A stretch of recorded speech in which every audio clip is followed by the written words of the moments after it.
नमस्कार दोस्तों, मैं हूं सुभाष चंद्र कासम और आज दिनांक 19 सितंबर 2022 के दिन मैं आपके सामने एक हिंदी कविता लिखकर पेश करना चाहता हूं।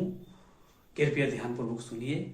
जो कविता का शीर्षक है वह है समय ना गवाइए और जो उसकी पंक्तियां हैं वो इस प्रकार से है। अगर आपको एक समृद्ध परिवार चाहिए तो प्रत्येक बच्चा सुशिक्षित संस्कारवान बनाइए। अगर आपको एक समृद्ध परिवार चाहिए तो घर का प्रत्येक बच्चा सुशिक्षित संस्कारवान बनाइए। भले ही धन का हो अभाव, रोटी कपड़ा मकान चाहिए। निर्धन है तो कोई बात नहीं, मन को शांत ऊर्जावान बनाइए। भले ही धन का हो अभाव, रोटी कपड़ा मकान चाहिए। निर्धन है तो कोई बात नहीं, मन को शांत ऊर्जावान बनाइए। कमाई की अगर कम हो साधन, मेहनत से काम बनाइए। अगर कर्मठता है बाजू में तो काम में उसको लगाइए। कमाई की अगर कम हो साधन, मेहनत से काम बनाइए। अगर कर्मठता है बाजू में तो काम में उसको लगाइए। दिखते हैं बेईमान अगर, उन्हें ईमानदारी मत सिखाइए। अपने ईमान की ओर उनको आकर्षित करके दिखाइए। देखते हैं बेईमान अगर, उन्हें ईमानदारी का पाठ मत पढ़ाइए। अपने ईमान की ओर उनको आकर्षित खुद करके दिखाइए। बड़ा हो काम फिर भी तसल्ली मन में धरिए। काम के दबाव में हंसी खुशी ना भूल जाइए। बड़ा हो काम फिर भी तसल्ली मन में धारिए। काम के दबाव में हंसी खुशी ना बिसारिए।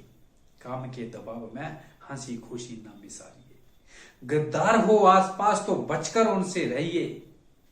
झूठे इंसान से बहस करके कभी समय ना गवाइए। गद्दार हो अगर आपके आसपास तो बचकर उनसे रहिए।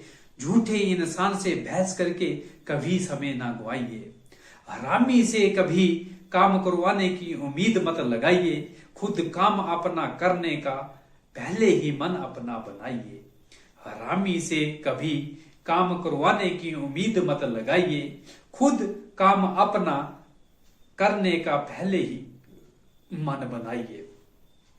इस संसार में रोल मॉडल समझकर विश्वास किसी पर ना जताइए। विश्वास को शांत भाव से सिर्फ ईश्वर ध्यान में लगाइए। इस संसार में रोल मॉडल समझकर विश्वास ना जताइए। विश्वास को शांत भाव से सिर्फ ईश्वर के ध्यान में लगाइए। विश्वास को शांत भाव से सिर्फ ईश्वर के ध्यान में लगाइए। अगर आपको एक समृद्ध परिवार चाहिए तो प्रत्येक बच्चा सुशिक्षित संस्कार बनाइए। भले ही धन का हो अभाव, रोटी कपड़ा मकान चाहिए। निर्धन है तो कोई बात नहीं, मन को शांत ऊर्जावान बनाइए। कमाई की अगर कम हो साधन, मेहनत से काम बनाइए। अगर कर्मठता है बाजू में तो काम में उसको लगाइए। दिखते हैं बेईमान अगर, उन्हें ईमानदार का पाठ मत पढ़ाइए। अपने ईमान की ओर उनको आकर्षित करके दिखाइए। बड़ा हो काम फिर भी तसल्ली मन में धारिए। काम के दबाव में हंसी खुशी ना बिसारिए। गद्दार हो आसपास तो बचकर उनसे रहिए। झूठे इंसान से बहस करके समय ना गवाइए।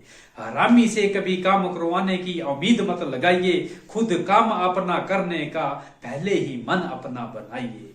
इस संसार में रोल मॉडल समझकर विश्वास किसी पर न जताइए। विश्वास हो शांत भाव से सिर्फ ईश्वर में ध्यान लगाइए। सिर्फ ईश्वर में ध्यान लगाइए। धन्यवाद। जय हिंद। नमस्कार।